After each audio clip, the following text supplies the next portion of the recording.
Good afternoon. Welcome to Gulfstream today, and welcome to beautiful Gulfstream Park. It's Ron Nicoletti along with Acacia Courtney, and I hope you're watching us right now. We got a little earlier post today of 12:45. We'll get underway in exactly 60 minutes there or so. But before we get started, we have some business we have to take care of, and Beat the Expert every Friday. And I heard through the rumor mill that there was a couple of people that beat the Expert. Yes, we do have a couple of winners. Want to say congratulations to Carlos Lopez, John Sessa, and Wilfredo Pantojas. They each had one more winner than I did, so each of them will be getting one of those Gulfstream Park polo shirts. Plus, they now get to say that they beat the Expert. They beat the Expert, but everybody did a good job yesterday, including you, even though these guys got that one more.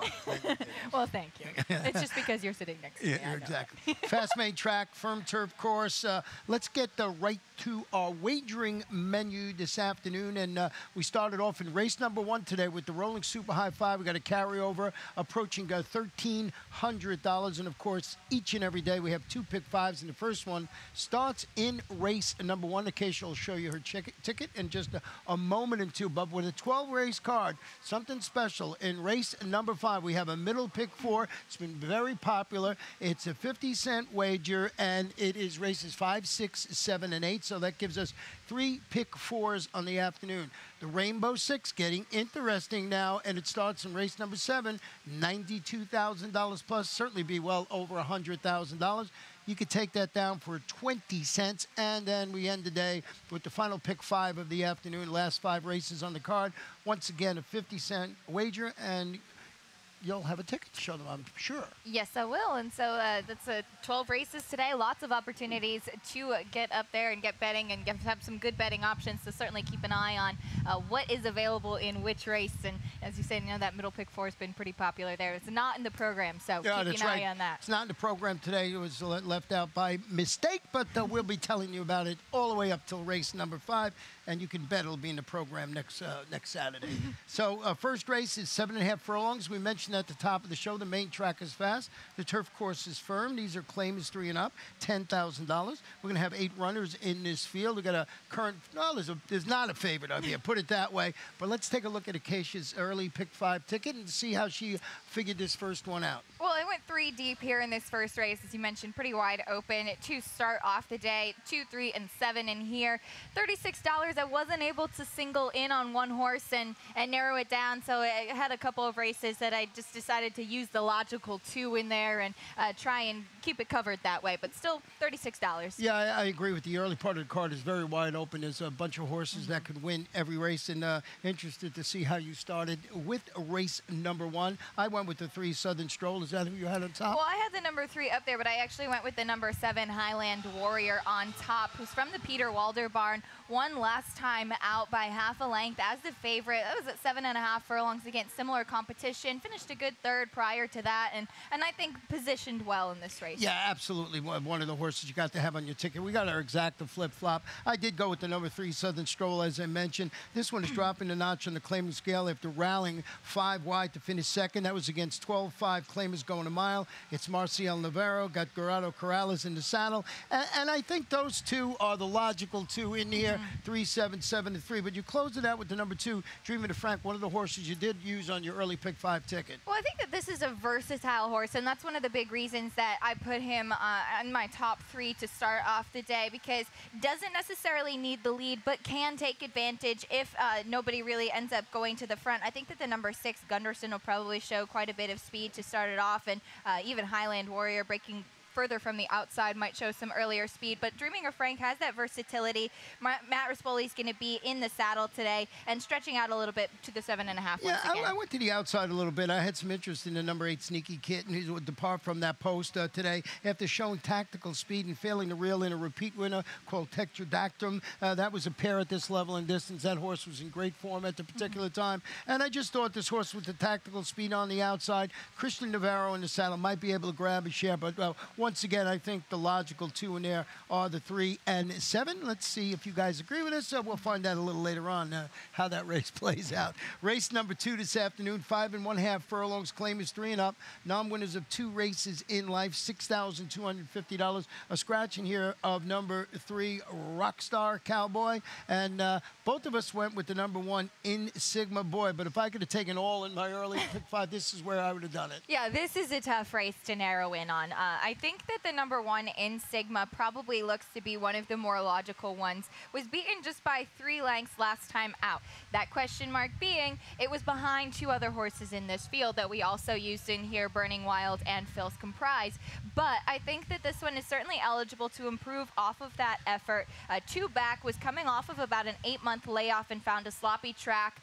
Performed okay that day, actually, and then it was beaten about 3 lengths to be 5th last time out. So I think, as I said, certainly eligible to improve, has the rail this time, and looking for a little bit better performance. Yeah, and those are the 2 horses you mentioned, Phil's Comprise, the number 5, and the number 2, Burning Wild. You know, Phil's Comprise is turning back to 5 1/2 again, but this horse, he's 1 for 52, so I just couldn't put him on the top. And Burning Wild is 1 for 44, so they're both trying to get that elusive second career victory, and that's the reason I went to In Sigma in now. Exact same reasoning for me. Let's go to race number 3 this afternoon, and this one is a 1-mile maiden claiming event for 3-year-olds and up, and the claiming level is $35,000 down to $25,000. And one equipment note in here, the number 3 horse, Stardust Moon, will race with blinkers off this afternoon. I went with the number 1, Here Comes the Boom, and you went with the number 5 in here, and that is Grand Nene.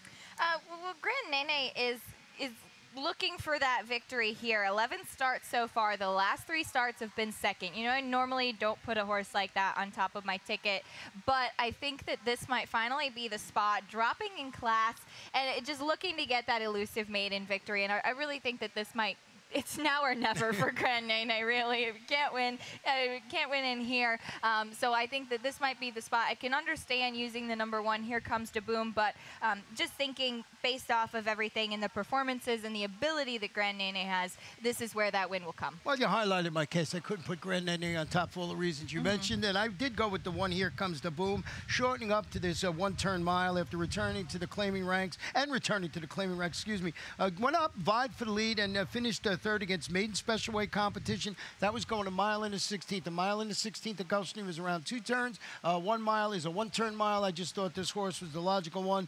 Off the turn back in there. He's 4th choice on the morning line, so maybe I get a little bit of a price. Grand Nene, for all the reasons you mentioned, I would not be shocked if this horse won at this level today. And also used the number 7 in here. We're not thinking alike at all in this race. You went with Legacy Danseur. Legacy Danseur from Jenna Antonucci barn, and this one came off of about an 8-month layoff last time out, was actually eased up and walked off, and I think you just kind of put a line through that race and move on now from that last performance off of the layoff, and working well for this return here. Also dropping from maiden special weight company to maiden claiming for the first time, and I think that that's going to be a pretty key thing for this horse here. And Edgar Zayas is back riding. He's going to be aboard here, so we're happy to see him back in the saddle. Yeah, Edgar always a fantastic rider. He's had an injury and he's back today, first day riding, so good to see Edgar back, as you mentioned in there.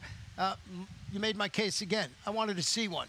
But a lot of horses that do this come back and drop and, you know, have a couple of works. They run well when they're placed where they should be, and great connections with Jenna Antonucci. But I did go to the with the number 8 horse in here, and that's Sir Magoo, making the first starts and setting a pressured pace and finishing 3rd. That was against $25,000 maidens. That was going a mile here back on May 12th. It's Gustavo Delgado. And I like about this horse, training pretty nicely, 3-year-old. Consistently for the return to action. A wide open affair there. So as you can see, we went totally different ways except with Grand Nene. So we'll see how this race plays out. Race number 3 this afternoon. 4th race, back on the turf, 7 1/2 furlongs. There's a starter allowance for fillies and mares, 3 and up, which have started for a claiming price of $50,000 or less. And we do have a scratch in here of number 5, Leroy's Gold Animal, and you went with the number 3 horse in here, and that is Made on a Mission. Well, this one's coming off of about a 10-month layoff. The last start was in the Panama City Stake back in September of 2015.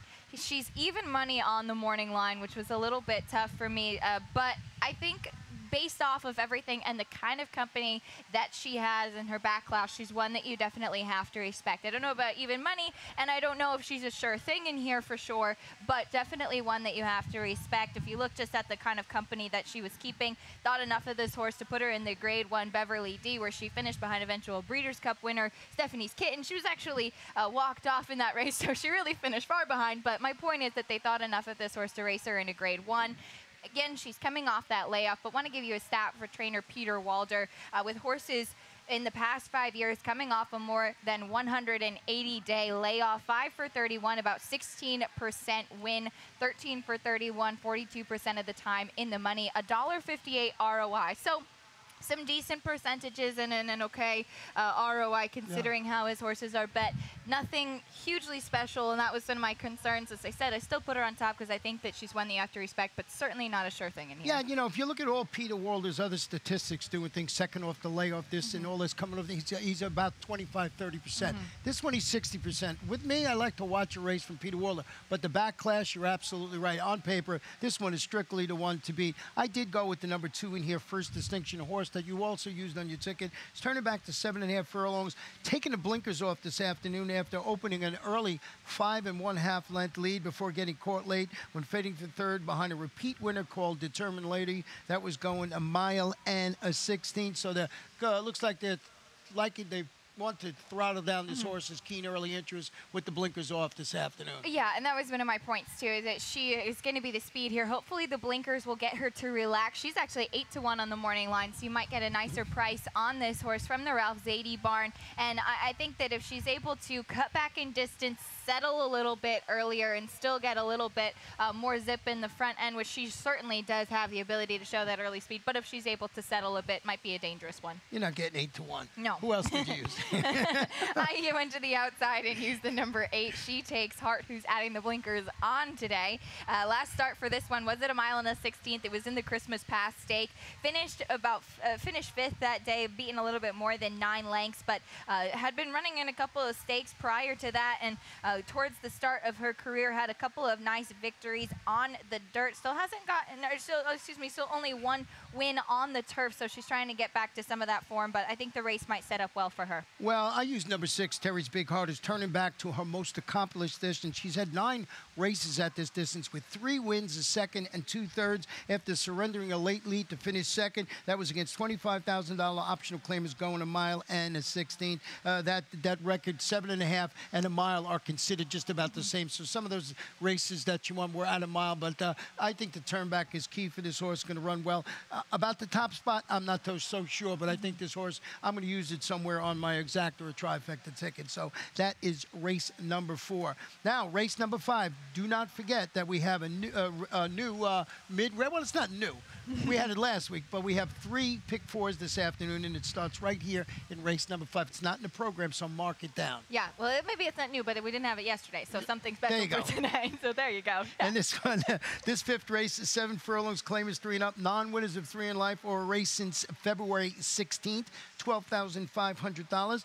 Scratch the horse I had on top in here, and that's the number 1, Aries Pride. I don't know where you had that horse on your ticket, but I scratched into the 2, Curlin' Gem. I guess you scratched into the 7, Dancing in the Heat. I did. Well, I liked Aries Pride on top as well. I ended up going with the 7, Dancing in the Heat from the Antonio Sano barn. Had a sloppy track last time out and just wasn't able to get any sort of final kick. Showed a lot more speed in the start prior to that before being claimed and moving over into the Sano barn. Had a win when showing some early speed, going 1 mile on a fast track. I think getting back to the fast track, I don't think that he cared for the slop last time out, looking to rebound off of that performance. Yeah, we got our exacta once again flip-flopped in here. 2, Curlin's Gem is stretching out to 7 furlongs after returning from that 3-month layoff to defeat 10,000. 2 lifetime claimers going 5 furlongs. That was on a sealed, sloppy track. So got to prove a couple of things today. Got to prove it can run at 7 furlongs and repeat that victory on a fast track this afternoon. Well, that was one of my my main question marks for putting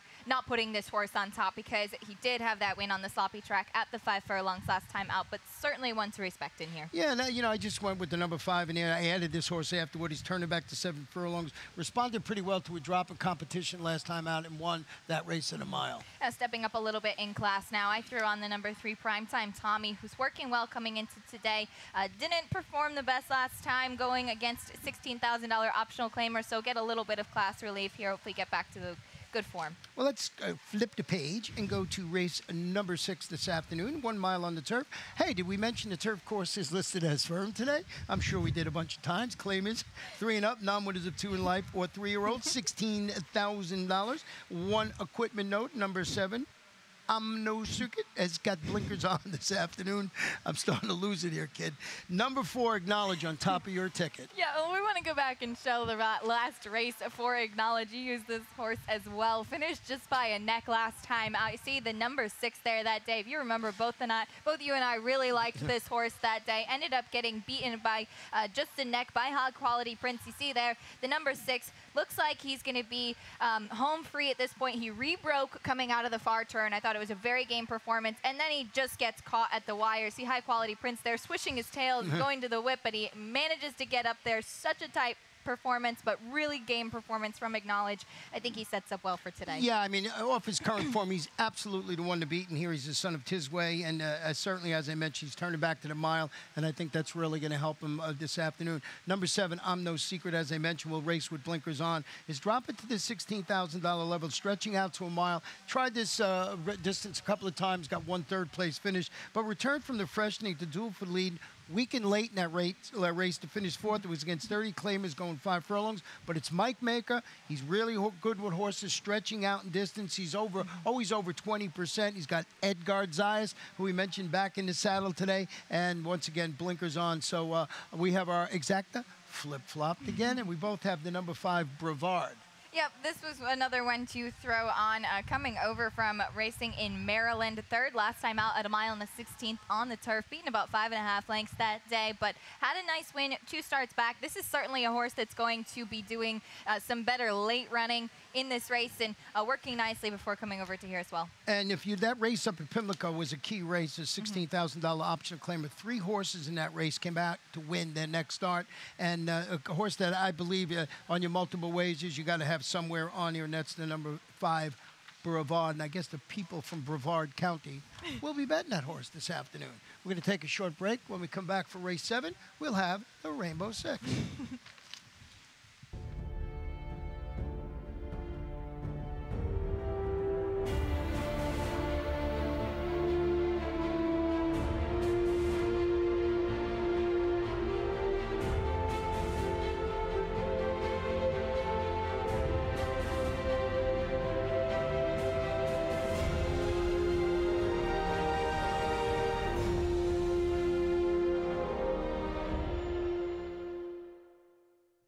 Welcome back to Gulfstream today. Ron and Acacia here, and we're going to have the Rainbow 6 in race number 7. Of course, we're dealing with a 12-race card this afternoon, and this one is 7 furlongs. Claim is 3 and up, $6,250. And a good way to start the Rainbow 6. No scratches or jockey changes. Here's my ticket this afternoon, and you will see I do find a single in race number 11 this afternoon, and I really like this horse off his last performance. It was a maiden breaker, so stepping up. That's the 7 splash rules in race 11. We'll talk about it a little later on.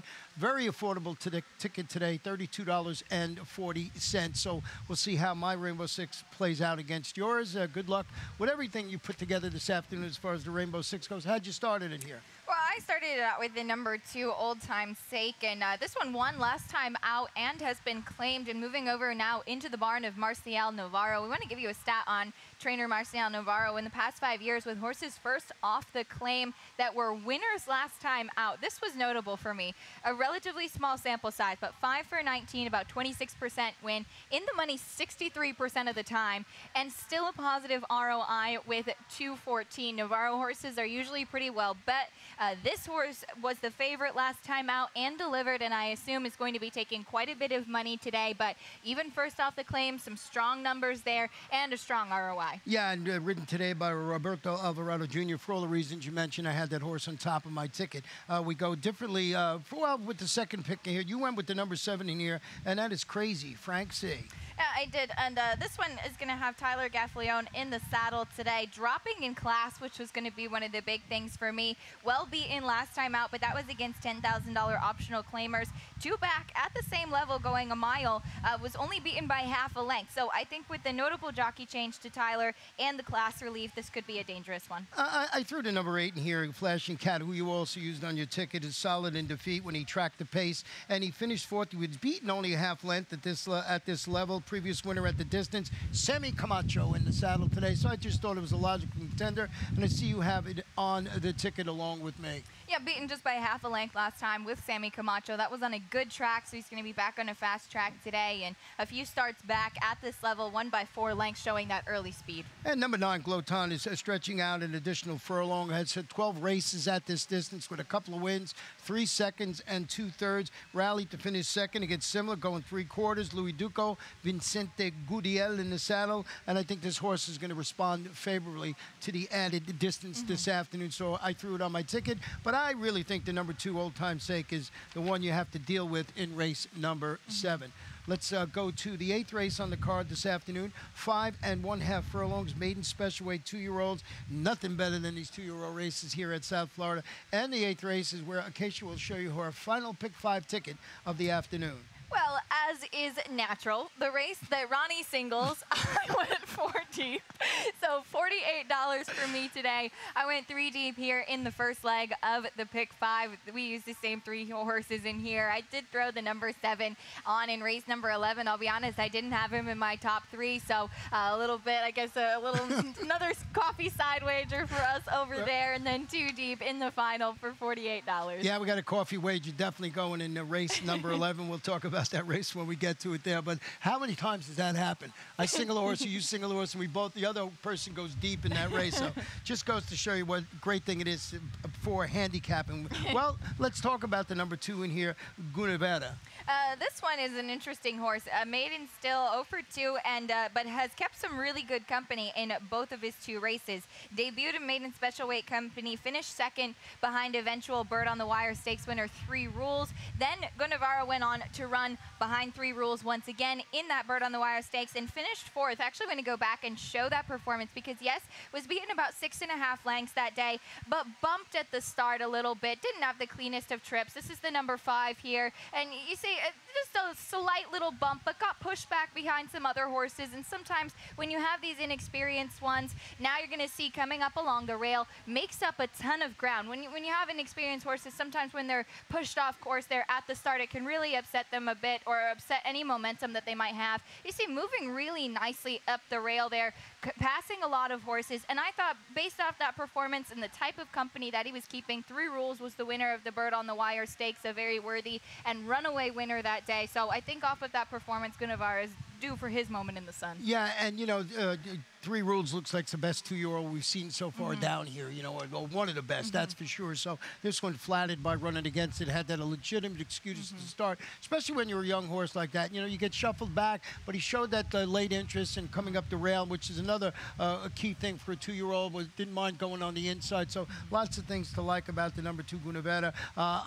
We're in total agreement here with the number 4 Knockout Ranger in second. And Knockout Ranger has had 3 starts so far. 2 of those have been as the favorite. Hasn't been able to notch that victory just yet, but working nicely, steadily coming in. And Cornelio Velasquez is going to be in the saddle. Larry Pilati, the trainer, third, beaten just about 2 1/4 lengths last time out. Does some nice late running. So if Gunevara doesn't break again and he's doing some late running, Knockout Ranger is going to have to worry about some of the other horses that are coming up towards the end of the race, but one that certainly might hit the board. Yeah, number 4 Knockout Ranger, the most seasoned runner in the field. He's got those races there. Larry Pilati, Cornelio Velasquez. Number 3, Time Is Everything, is eligible to show more after rallying on a sealed sloppy track to finish second. It's 5 furlong career debut. Mark Cassie, Tyler Gaffalione in the saddle. Lots of upside. Didn't run badly in its debut on that off track.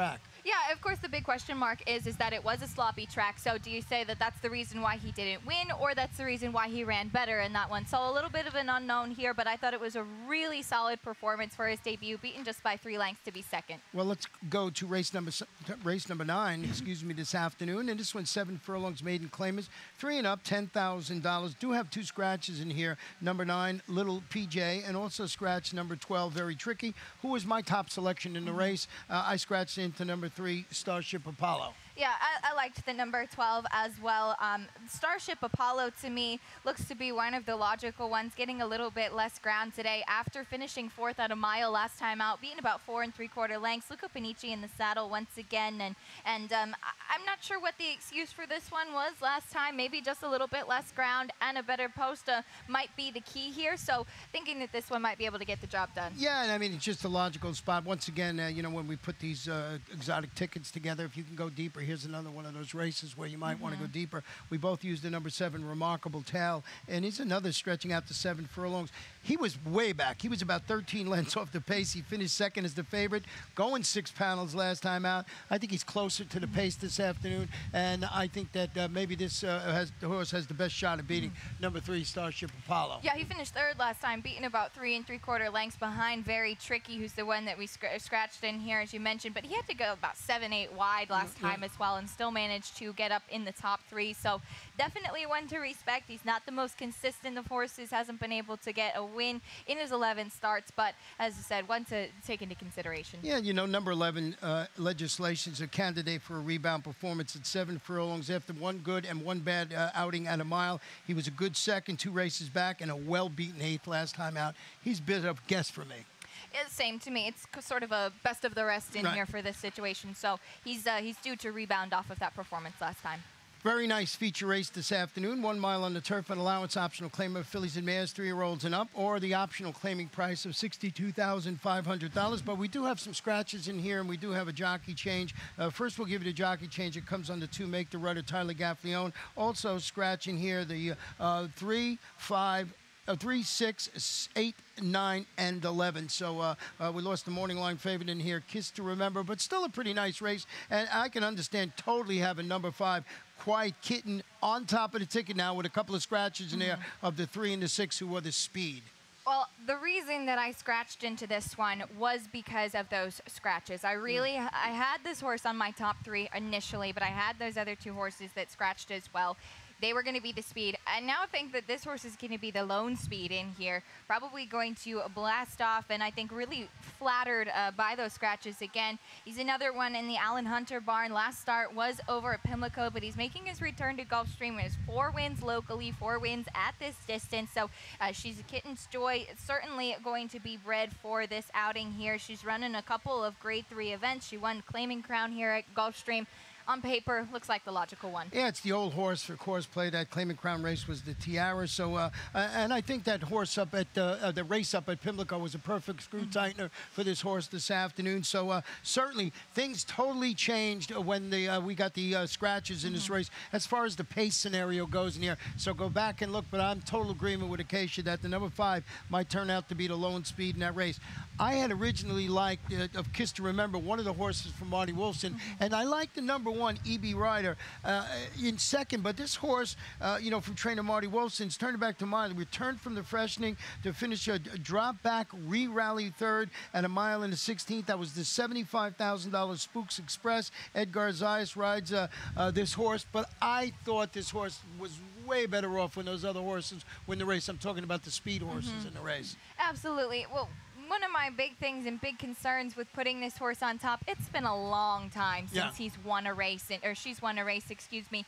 Definitely has some backlash. She's definitely hit the board in some really impressive outings, but it's been a long time since she's been to the winner's circle. Maybe she's due. Yes, she's certainly going to be flattered by the scratches as well, but I stuck with the speed. Yeah, number 2, Andrea's Reward is stretching out to a mile again after taking the overland route last time out, finishing a 5 wide 5th. That was in the 7.5 furlong, $75,000 bet Betsy Ross on Independence Day. Another horse that I thought is going to be challenged by the scratch of a couple of the speed horses in this race. Well, she didn't have the most ideal trip in her last couple of starts, so I think that there's some excuses there. So maybe here she's able to be a little bit more forwardly placed and take advantage of that. So go back and do your homework and see if you can spot the speed. We think it's the number 5 in that. Race number 11 here, 7 furlongs and allowance optional claimer. These are state-bred 3-year-olds and up.